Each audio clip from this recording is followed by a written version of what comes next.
Ladies and gentlemen, boys and girls, welcome back to the Football Stooges, the weekly YouTube podcast where we break down football in the stupidest way you can imagine. And boys are stupid. Quite stupid indeed. We have only three games to talk about. One upcoming, two that already happened, and they're all UFL. UFL playoffs are about over. We have one game left and a lot to talk about with that. Some stuff off the gridiron in college football. And also a new game that we might make a constant rotation coming in to the Football Stooges podcast. But as always, I cannot do this myself. So as always, there are other people with me. It's been up and down. Masson has been missing for a lot of it because of work travel. Creative's been here every single time. So it's been great. And then Mamba's just been AWOL. But guess who's back? The one, the only, second best pole vaulting track coach in the state of Wisconsin. And with a Coors Banquet, give me a hell yeah for Gorlami. Gotta celebrate, you know? Yeah. Felt good. This year. I still don't understand how, again, track and field is a little more, I would guess, niche in the sports community world in college and high school athletics. But at the same time, I don't know how, if you got the second best program in a state, how no colleges are being like, hey, would you like to come coach track here? Maybe it's because you're specialized just in pole vaulting. Well, I mean, you're second best in a pretty populated state. Wisconsin's not Wyoming, all right? Like, you had to beat a bunch of schools that were probably in, Milwaukee, right? And Kenosha. Yeah. Yeah. Madison area is pretty good with vaulters. That's also a tough area. Yeah. I'm not expecting, the Badgers to come knocking on your door because they don't have good picks in coaching, and if they did, they'd call you right away. But Luke Fickle is a prime example. Somebody that the Red Sox should call up just to fuck it, try anything at this point. It's K-Duff.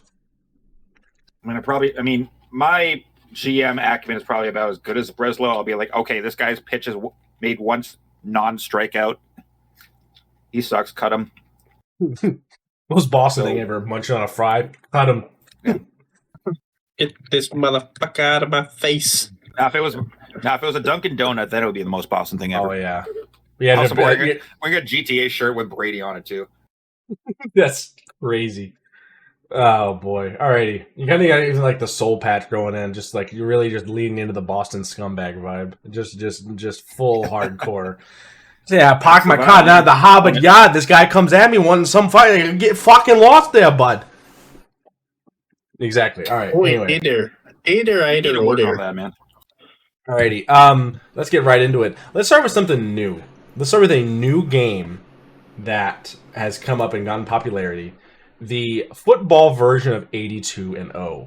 So, what this is we start on offense, and we move to defense, and the objective is to pick individual players from a team and an era. You get one respin for offense and one respin for defense, and you're trying to craft a team statistically that will be able to go 20-0 based on this game's parameters. The basketball version is a little bit simpler because obviously there's 5 players. Football's a lot more.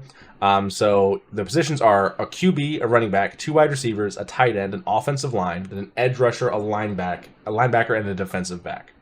So here we go. San Francisco in the 2000s. Ooh. Let's see. You can get young Frank Gore. You can get T.O. In the 2000s. Brian Davis is other. I feel like Terrell Owens is great. I don't know if there's many linebackers better than Patrick Willis we're going to roll for. I mean, obviously you get Ray Lewis, Brian Urlacher, but That's fair, yeah. Yeah, 150 tackles and 4 we sacks. get 2,000 Bears and we miss out on him for Urlacher for him. That's going to be crazy. Yeah. I'm willing to go with Willis. I feel like Terrell Owens is great. I feel like we could also roll some really good receivers. So I feel like Patrick Willis here. Okay. All right. Alrighty. Next spin. And we do actually, we get one respin. But that's only 86. It's 2010s. We get one respin for the team and one respin for the era. So we can get Lamar Jackson in the 2010s, or we could get offensive lineman Marshall Yanda. in the 2010s. Yondo's which I good. You don't want for edge Terrell rusher, though, Suggs. too. You don't want Suggs. Suggs is great. This is using I think like a sports game level of rating, so like 99 is the best overall you can get. It's using These are some Madden for great, the year or something.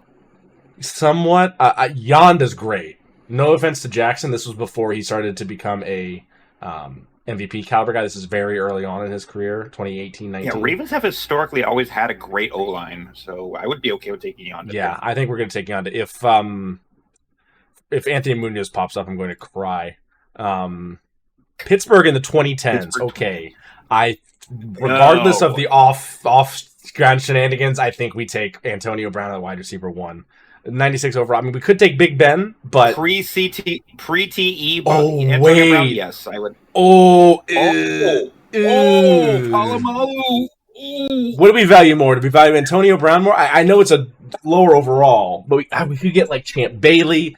We could get. Okay. Yeah, I'm just trying to think like, do it like pre-CTE AB or just Palomalu? Like, I think I would be happy with either. Just who am I happier with? I'd take Palomalu. I think I'm taking Palomalu. I'll go with that. Yeah, I'll respect Antonio Brown. If you have Patrick Willis and Troy Polamalu, no one's running the football.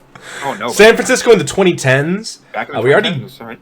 I think did we already get 2010s for them? No, I believe? 2000s. 2000s. So we have Kittle, which is we got Kittle here. We could also re-roll the era and see if we can land Jerry Rice, Steve Young, or Joe Montana, which is a pretty high probability with them all playing through the 80s and 90s.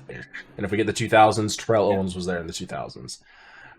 No offense to Kittle, I think we can have some better options than this. So I think era re-roll here. Frank Gore too. It re-rolled both. Oh no, it re-rolled one. Okay, so we got 20 in the 20s. We could get CMC. That's really good. It's either CMC or Bosa. Trent Williams is also there. Dang. What do we feel like? And then also a better version of Kittle in the 2020s. Okay. I don't feel like we're getting anything better than McCaffrey just with his statistics. Passing, receiving. I was going to say that, yeah. Yeah, I don't think we're getting anything better than that. Despite some of his injuries. Another San Francisco one. Speaking of the... We could re-roll the team here, but I mean, we could just take Kittle, 90 overall. 6 touchdowns, 100,000 receiving yards, or 11,000 receiving yards. Well, I guess it was meant to be. Yeah. I'm fine with Kittle there. New Orleans in the 2020s. Cameron Jordan's probably the best option. It is that we could re-roll here. We could spend our one re-roll here if we don't think that Cameron Jordan's not bad. It's not great, but he's not bad. Do we take Cameron Jordan or do we re-roll? Because this is our last re-roll. This is a re-roll of the team. So we stay in the 2020s, but... we already have Willis and Palomalu. I feel like we can have a little subpar option there. Dallas and Twitter. Dez, Amari Cooper, Prescott. And DeMarcus Ware. Dez would be a good receiver choice if he caught it. Oh, oof. That's brutal. So do we take Dez at wide receiver 2 or do we re-roll? There's some good 2010 quarterbacks. Get with him at WR2. Okay. Green Bay. Okay, done deal. Aaron Rodgers. That there's no question there. 2020's Aaron Rodgers. Like right. Who's our last wide receiver? Wide receiver 1 with a reroll. CD Lamb. I don't think we need to reroll that one. Let's see what we get. 17-3. Close. 17-3. Okay. I think the biggest problem is I feel like we should have rerolled that. I'm not too mad at that. We could have. That though. No weaknesses though. Complete roster. I mean, that's not the worst. No. We're a little light there. But yeah, that's a solid team. All right. Now for our normal game. Here we go. All right, Gorlami, give me this entire row. Or column. Oh, I can't remember Giants. For New Orleans and Green Bay, I got one though. Okay. Jamal Williams. Oh yeah. He just really likes anime. All right. Alrighty. And then somebody that went to the 2024 Pro Bowl, so 2 years ago now. What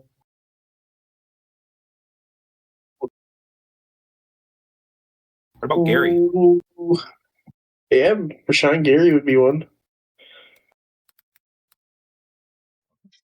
Sean Gary. Got it. Packers and Giants. In New York. Oh, shit. Jeremy Shockey was never a Packer, was he? No. No, don't think so. And then Saturday played for the Colts, not the. And Colt. Well, no, we played for the Colts, not the Giants. Oh. Tough one. 2024 Pro Bowl. We could do. Wait. What about John Runyon? Ooh, I think you're right. Maybe. There's no H in his name. Is that him? No H. I think He was so. playing in 19. No, that's not him. He played Junior. John Runyon Jr. Junior. Okay. I'm about to say, what the fuck? Yeah, good pull. 2024 Pro Bowl. Trayvon Diggs. Yeah, Diggs has got to have made a Pro Bowl by now. Well, specifically the 2024 Pro Bowl. No, that was not him. So we could go with an easy one like Dak. Dak Prescott. Oh, Dak's definitely Pro. Dak wasn't in the 2024. Well, it's just the 2024 Pro Bowl, so 2 years ago. It's. Oh wait, wasn't he hurt during 2024?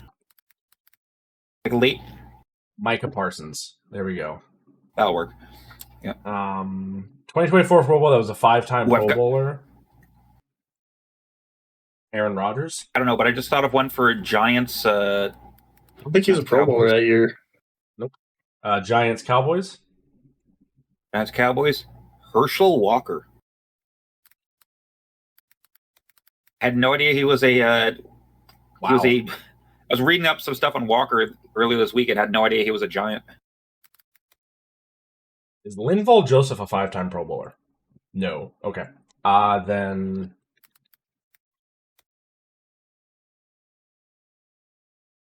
Nope, not Justin Tuck. Tuck, no. What about OBJ? We could do OBJ. Let me before we go there. I got a shot in the dark. Nope, he only played 6 years. Damn, Victor Cruz. Cruz, I think he had enough of a career for. He didn't have a long enough career. Cruz. Yeah, we could do OBJ. Maybe Jason Pierre-Paul. Oh, he's definitely had to have been. Nope, not 5. Not 5 Pro Bowls. I mean, that's a lot, especially for an NFL career. The average NFL career is like what, 2.5 years? I don't want to say his name. I don't want to say his name. Kyle Juszczyk for 2024 Pro Bowl and 5 Pro Bowls. What were you gonna say, Gato?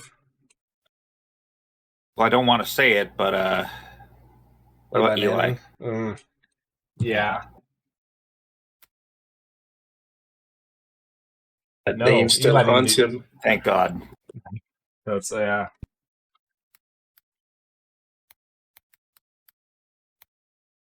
Would you do Russell Wilson? Oh my God. Was he 5 times? Wow. Oh my God. Wow. Saints was a 5-time Pro Bowler.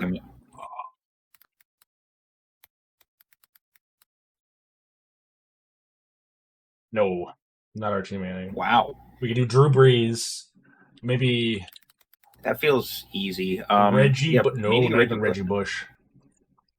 Is that the right Reggie Bush? I thought I saw 2 of them. Not even him. No. Cam Jordan. There we go. Holy moly. What happened to his zesty?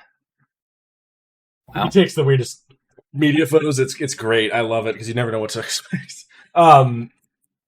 Cowboys and Saints. Chris Olave? No, he's only been Saint. Olave is still a Saint. Yeah, he's never been traded yet. For some reason, I'm getting wide receiver. Oh my God, it's like my brother's favorite receiver because he's a short white guy with long blonde hair. Cole Beasley. No, I think Beasley was on the Saints. Damn, he's ever Saint. No. Well, wait, I'm thinking Jonathan of another. Bullard. Wasn't Dez also on the Saints? Dez Bryant? I don't think so. No. So what'd you say, Grow on me? Jonathan Bullard. Oh yeah, Bullard could work. Bull. B. Bullard. Okay. Nope. What? Brandon Cooks. Holy shit! A pox upon me. A pox upon thee, my goat. My goat. My God. My goat. Oh, Andy Dalton. I'm sorry. Please forgive me. How did we not think of that? 2024 Pro Bowl that's had 5 Pro Bowls. So someone that's well established by the time. Kyle Juszczyk. Maybe. Juice. Show me the juice. Michael Strahan was also there. Jason Garrett. Xavier McKinney. Oh. Do we have any top answers? All right. Kyle Juszczyk was the top fucking answer? Out of all of that? We didn't have any top answers except for Kyle motherfucking Juszczyk? If you didn't go with Dalton, I was going to say Brandon Cooks. Yeah. Wow. Okay. Real quick before we go to KDF News, we're going to pre-fire KDF News. So, KDF get down. There's an op in mid. Brendan Shoresby, Texas Tech quarterback, was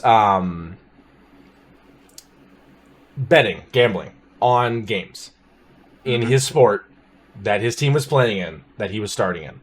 Big no-no. If you guys don't know about baseball, which I am one of those, the whole reason that Pete Rose isn't in the Baseball Hall of Fame, I think, was inducted after his death, I think. But either way, kept him out because of sports. I don't think he even has been inducted. Yeah, anyway, sports gambling. Huge no-no in every sport.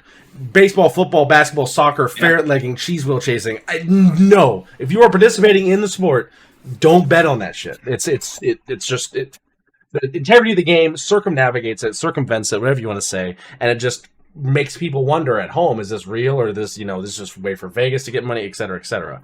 So it really harms the sport. It dampens the sport. I don't like sports gambling in general because it adds another layer of money to it that just shouldn't be there. But regardless, I just don't like it because I always lose.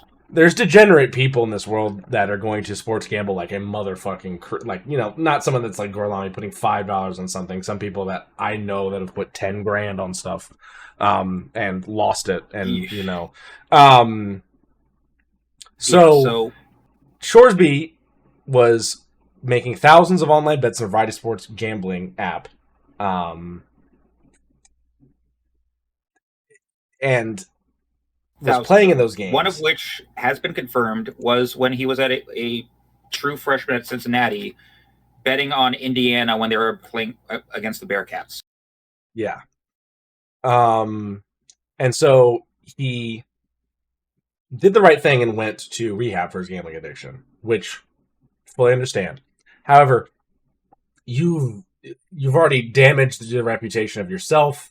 Sadly, you've damaged the reputation of Texas Tech, which, I don't think they really had any part in this. This is a personal problem. This is not a personnel problem. This is a personal problem. And so, in my opinion, the best way to treat this is you're doing good, going to rehab. However, you're not going to play NCAA Division I college football again. I'm sorry. This doesn't exclude I didn't know the from full extent of his whole gambling thing. I remember I was reporting this quietly, while we were focused on other stuff that was going on in the offseason when it first broke out that he was having his eligibility revoked over this. But after the whole stuff about him actually betting on the games he was playing on, because at first I was thinking the NCAA is just blank thing, no sports betting. If you're betting on, if you're a football player and betting on March Madness, and it's no, fuck you, you're still not playing this year. But to know that he was actually betting on games, some of which his team was playing, that makes more sense on why they actually pulled it. And the fact that he was starting, Texas Tech was almost a playoff team. Yeah. He's not playing at Delaware. He's playing at a Division I Power 5-ish school Like, yeah, if you're like in a Division III, like playing at like Salem State University or something like that, yeah, no one's gonna give a shit. But when you're in Tier 1 NCAA, you are like under a microscope for just about everything you do, just as you would be in the pros. So especially now that we're in an era where like people are doing everything they can to make money in college, so they have a lot already sitting on and can flex it by the time they get to the pros. ridiculous, because he's not all the way too. He's also like, again, I don't know his financial situation. However, he transferred from Cincinnati to Texas Tech. Texas Tech, which is a Texas college football program, even the majority of which, even the schools that aren't like top tier Division 1, make a butt fuck of money.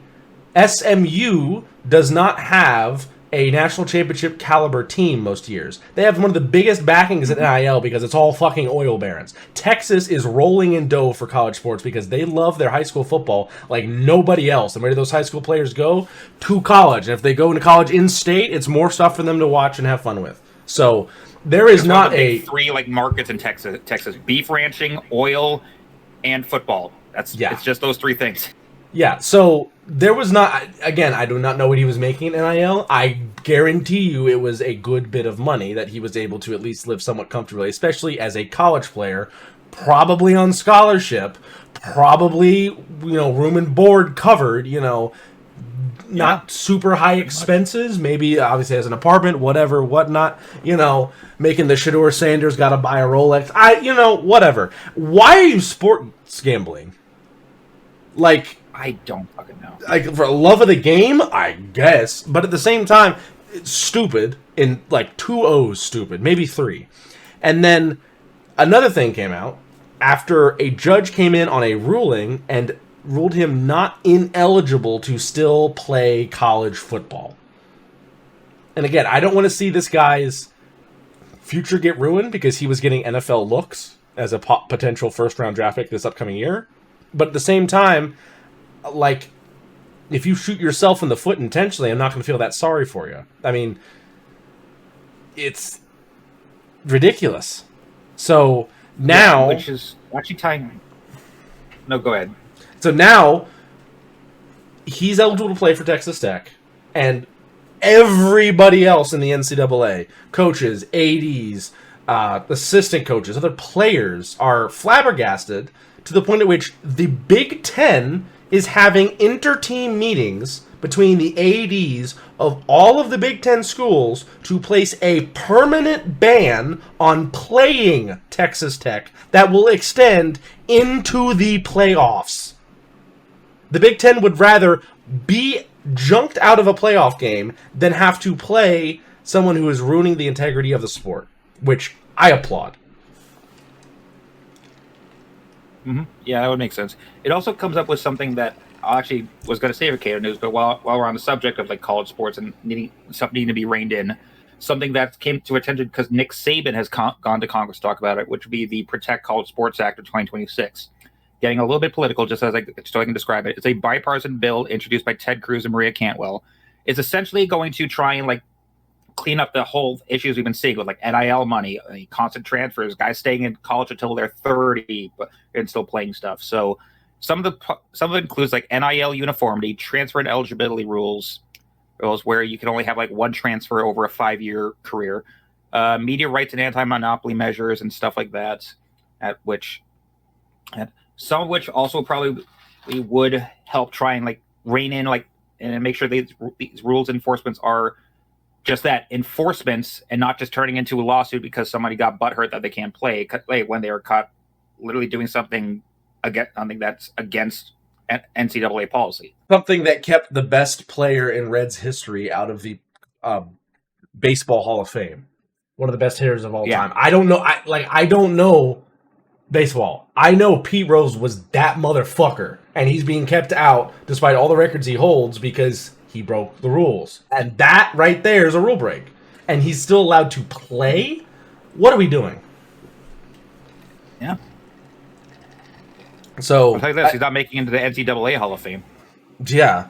I do hope, again, not to get political, I hope that bill does go through. There needs to be a salary cap on NIL. They need to demonopolize the conferences, big time.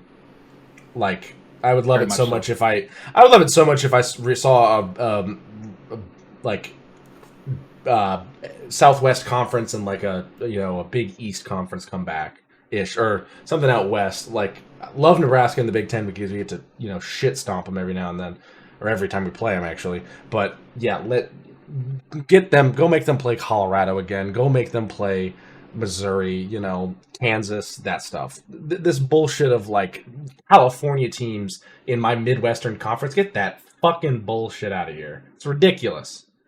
I don't want to have to go to a football game in Michigan and have to sit next to some pretty boy fucking Oregon motherfucker with 7,000 jerseys on, and half of them are pink and neon green and yellow. Like, that shit's disgusting. Yeah, I don't want that shit on my football field. Like, explain to me how Stanford is in the Atlantic Coast Conference. That like Big Ten football because it looks old school. There's no super flashy uniforms in the Big Ten original schools.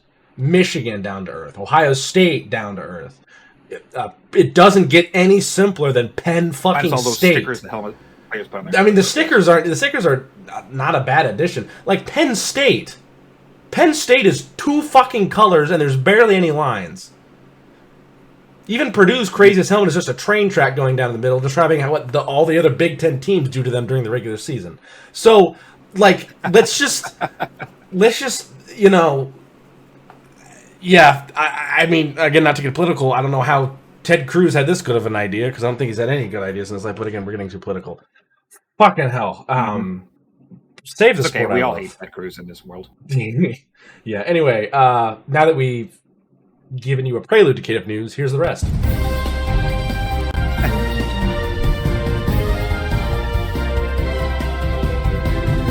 Oh, I didn't transfer to grow on me this time. Cool. All right, so stuff we've talked. Just look things we cared about last week, because we kind of did a short one last week, so there's going to be some stuff we missed a little discussion about. No new out for the year stuff. Thank God for the Giants, because they've already had several. But this is going to be still sticking with them as going to short to long term stuff. Giants wide receiver Malik Neighbors. I got confirmation that that the reason why his undetermined status, despite slow recovering from a torn ACL he suffered in week 4 last year, is because he had a second surgery to address a concerning buildup of scar tissue in that leg. There's still no timetable for it, but like, if that makes kind of more sense, like if he's got so much like scar tissue built up around that muscle, like, is that going to compromise like your long-term playing ability? So it kind of makes sense in a way, but I'm sure if I'm a Giants fan, which thank God I'm not, would still love to hear more of a concrete update on that. Other than that, Colts wide receiver Alec Pierce has gone under the knife for ankle surgery. He may be out until just past training camp, but still be ready for the start of the season. Buccaneers running back Bucky Irving, he's dealing with shoulder injury. He'll be ready by training camp. Same for 49ers defenseman Nick Bosa from his torn ACL, and running back Isaac Garendo, who tore his pectoral doing some weightlifting training earlier this year. Defenseman Nick Bosa, he should be back by training camp for his torn ACL. Wait, I just said that. Excuse me. Oh, here it is. Tight end George Kittle, he'll be back by week 1 from his torn Achilles. Same thing for Packers tight end Tucker Kraft, except his was a torn ACL. As for defensive end Micah Parsons, though, who's coming back from also a torn ACL, he's not expected to be back until October. And lastly, let's see, Colts quarterback Daniel Jones coming out from his torn Achilles. He's been cleared to play on 7-on-7 drills and OTAs. And Jets rookie tight end Kenny Steek has gone tonight for hernia surgery. He'll be back by training camp. On to some signing news around the league. Broncos have extended head coach Sean Payton on a new 5-year deal that ties him into the league through 2031 now. On to the Falcons. Big piece of signing for them. They've extended their wide receiver Drake London on a 4-year, $141 million deal with $100 of it guaranteed. Pretty well deserved. I mean, he's had an okay career with Atlanta so far. And they've acquired former Chiefs offensive tackle Wanya Morris in a trade for a 6th-round pick. I believe that it helps fill the void left by... Who's their offensive tackle that retired this offseason? I forget his name. It'll come to me. Chicago Bears, they've got their first-round rookie signed. Dylan Thieneman's got his 4-year, $19.5 million deal. The Bengals have adjusted Joe Burrow's contract to free up about $10 million in cap space. The Browns, we already talked about how they traded Myles Garrett for Jared Verse and a haul of draft picks last week. They've also signed their first-round rookie wide receiver Casey Concepcion on a 4-year, $19.7 million deal.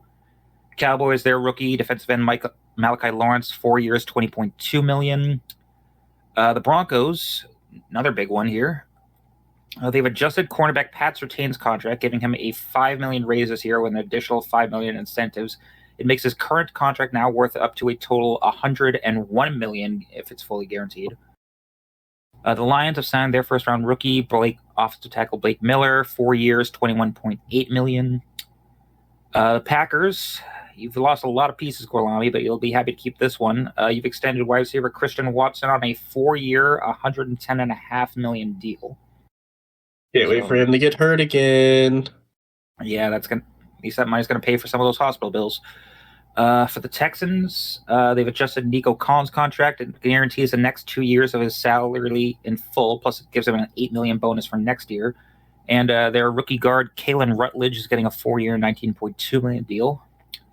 The Chiefs, they've done a bit, actually. They've signed both their first-round rookies. Quarterback Mansour Delane's getting a $41.9 million deal, and defensive tackle Peter Wood's getting a $17.9 million deal. They signed former Titans cornerback L'Jarius Sneed, bringing him back after he signed with Tennessee 2 years ago. That's a deal is worth $1 year, $5 million. And then they've gone and followed up the. Sorry, I had a brain fart reading through what I wrote here. So, as we know, when Patrick Mahomes won his first Super Bowl with the Chiefs back in 2020, he signed what was at the time the richest deal for a quarterback in NFL history at $450 million. He's now followed that up with the richest contract extension in NFL history, signing him to the team through 2033. First 4 years, fully guaranteed, $504.7 million.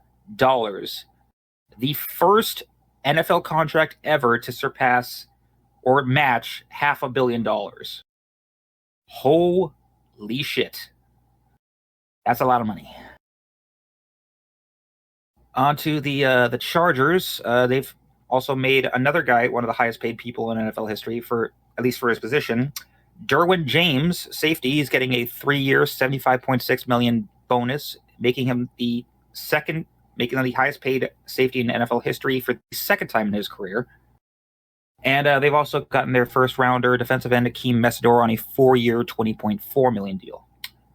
On to the Dolphins. Their rookies, cornerback Chris Johnson's getting a $19.4 million deal, and offensive tackle Caden Proctor's getting a $26.1 million deal. They've signed former Chargers wide receiver Jalen Reagor, who I've been thinking about him so little I didn't even know he was a Charger, and extended center Aaron Brewer on a 3-year, $52.5 million deal. Down to the Patriots, our rookie OT Caleb Lomu is getting a 4-year, $18.9 million deal. The Giants have restructured offensive tackle Andrew Thomas's contract, freeing up $6.5 million in cap. Some of it, I believe, went to their rookies. Linebacker Arvell Reese is getting a $47.8 million deal, and offensive tackle Francis Moigoa is getting a $30.9 million deal. The Jets have signed former Dolphins kicker Jason Sanders and their first-round rookie wide receiver Omar Cooper Jr. on a 4-year, $17.4 million deal.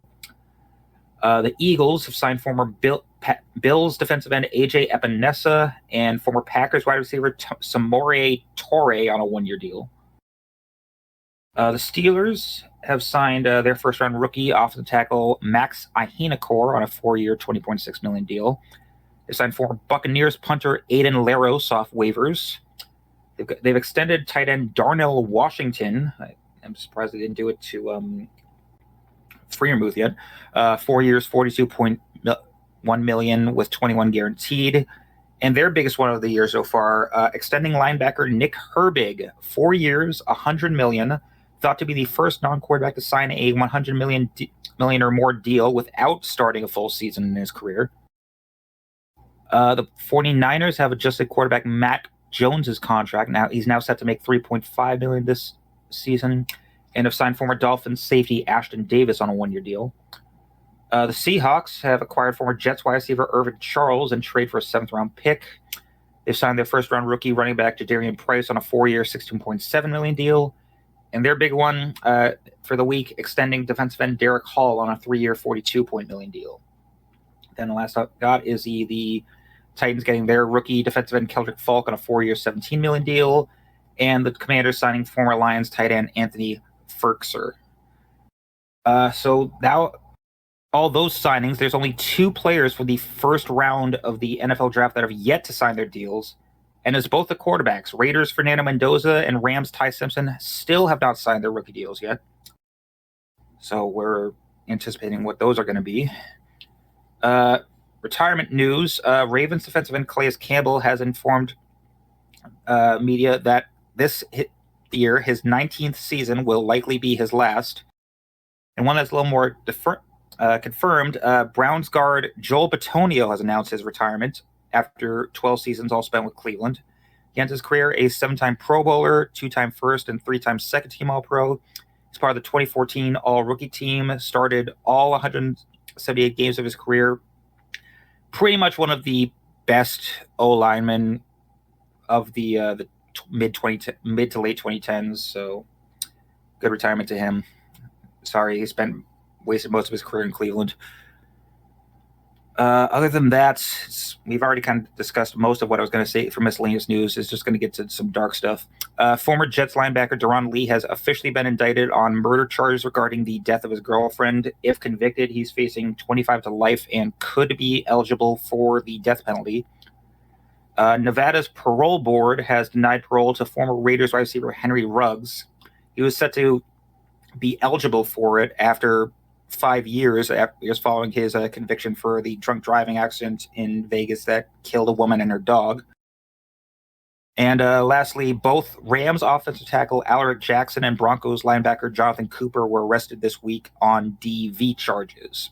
I believe Cooper's has only pled not guilty, while Jackson's already been set to be taking place at trial because, from the sounds of it, he's been arrested for this before, and a spin on the wheel of discipline is most likely in his future.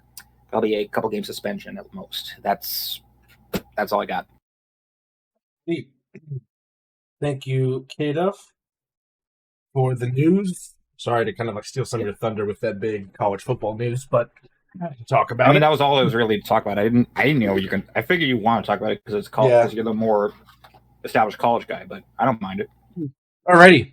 3 games to talk about, 2 to cover, 1 to preview. So let's get into the coverage. DC, thank you, Defenders, for not losing 3 in a row to the Storm. Yeah. This is Orlando's 3rd loss on the season, which is crazy. Yep. They've only lost 3 games this whole season. This started out, DC just went up and never looked back. 14 points in the first quarter, 10 in the third, and just managed to hold off the Storm trying to come back. And as you'll see, with Jason Bean and not Jordan Ta'amu in, there better be some rebranded Jim Beam at DC. There better be some Jason Beam instead of Jim Beam. That'd be great. I mean, 18 for 33 for 233 and a touchdown. They also ran the ball pretty well. 11 attempts, 57 yards for Abram Smith, 1 touchdown. Vidale ran for 42. Bean also ran for 40. I mean, they split it decently well on either side. 2 touchdowns rushing, 1 touchdown passing. Great day there. Then for the Storm, Jack Plummer, 15 for 28. A little bit rough completion percentage-wise for him. He's usually a little bit better. 226 passing, 1 touchdown, 1 pick. He threw 1 pick to Bean's none, which is interesting. Ja'Shawn Corbin, though, this is the big change here. DC dominated the Storm, kept them in the air, not on the ground. Only 14 for 56. Abram Smith alone had less rushing attempts, but more yards than the entire Storm did as a team, which is ridiculous. Yeah. So great job by the DC defenders. They're limiting the Storm to a one-dimensional offense, and they were able to shut them down. Defenders kept them in the air, and just, again, when you start out a game and you punch somebody in the mouth like that, 14-3 going into the second, honestly, going into half, you were up 6-14 after scoring nothing in the second. I mean, this right here is a great way to start out. These seem to me, Girl, I else will see this as well, like planned starts to the halves. Scored 14 in the first, right at halftime, scored another 10. That's like a really planned out drive, successfulness on the field. I mean, way to go out there and get the job done, DC. Any given Sunday, because I believe did they lose twice in a row to Orlando before this game? And then they went to this game, K-Duff, and they had to beat them one more time, and they did. And this was still in Florida. Not Orlando, it was in Daytona Beach, but yeah. Crazy. DC's back in the finals, and no Tamu. So we'll see how things go from that. On the flip side,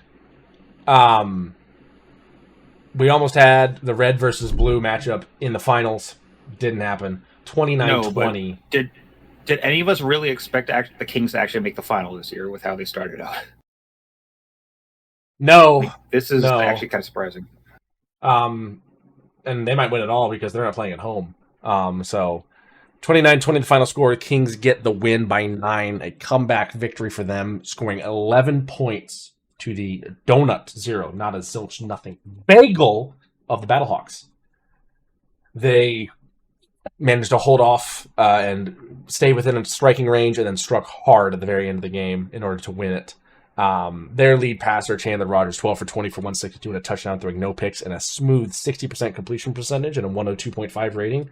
Lead rusher, Ian Wheeler, 7 for 89 and a touchdown, as well as James Robinson, 751 and a touchdown. They ran pretty well, more rushing than passing yards for them.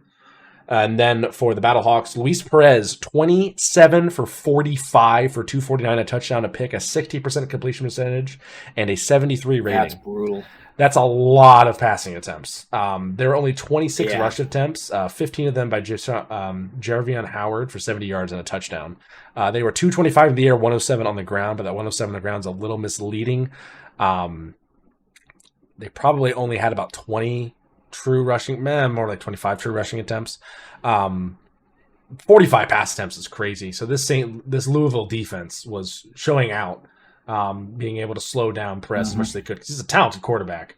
Another big thing, they held Hakeem Butler, number 88, to only 3 receptions on 7 targets for 24 yards and no touchdown. His longest reception was 16 yards. And the only passing came from Blake Jackson, who only had about 8 yards more than him. Yeah. So, a great defensive performance by the Louisville Kings. Way to show up late in the game and get the victory. They're on to the final. So, looks like there's a new power struggle a little bit going on. Yeah. Flop from the St. Louis Battlehawks that if they took a downturn, big-time downturn from the Stallions. And now it's Louisville's turn in the spotlight. And what bigger spotlight there is than the final game. June 13th at 3 p.m. Eastern, DC and Louisville. This is in DC, and these fans are going to be rowdy. This is probably one of the best fan bases in the UFL. It's them in St. Louis, absolutely. Though I do shout out to the beer snake. Yeah, yes, absolutely. There are going to be some beer snakes, and you best believe somebody's sneaking lemons in. So, with that being said, DC, Louisville, from DC. Let's do our picks in reverse order. Kate, start us out. I mean, I'm going to be no surprise. I've been a fan of DC Defenders since day one with them. Give me them by 10. I like an underdog story. Give me the Kings by 7. Alrighty. Louisville going into DC, rowdy fans, the beer snake. A beer snake loves to coil a snake loves to coil itself around an opponent and slowly choke them out until there's nothing left and they're gasping for air. However, the secret to Louisville all season is you don't wear those god-awful jerseys when you play on the road. So therefore, you can stand to look at your receivers and throw them the ball when you're on the road. They're on the road in this championship game. They're not wearing their god-awful uniforms. And Tamu is still questionable at quarterback. I'm taking Louisville by 3. It'll be a close one. It'll be a good one. But again, it stands true. I think Louisville has maybe 2 home wins all season, if that. So give me Louisville to upset DC in this one and take home the victory to Kentucky. All right. That's all we got. Kind of a quick episode. Oh, just like a blister showing up when all the hard work's done. Mamba just messaged us saying he was at a B-Day party and didn't see that we were starting. Bruh. All right. Well, anyway, let's get out of here before Mama shows up. I can smell from here. That's quick. Anyway, hope you enjoyed this episode. Make sure to like and subscribe. New episodes come out every Friday at noon. We might take a little bit of a break once we wrap up the UFL, see what we have. We'll have to obviously do our predictions for the upcoming NFL season, and then the fantasy draft is coming up, so we'll take a look at that. But for myself, Gorlami, and Kaduff, I hope you enjoyed this episode. Enjoy the warm weather if it's not too hot. Enjoy the final game of this great UFL season. New expansion team is doing well, so excited to see it. And most importantly, run the damn ball. Have a good night.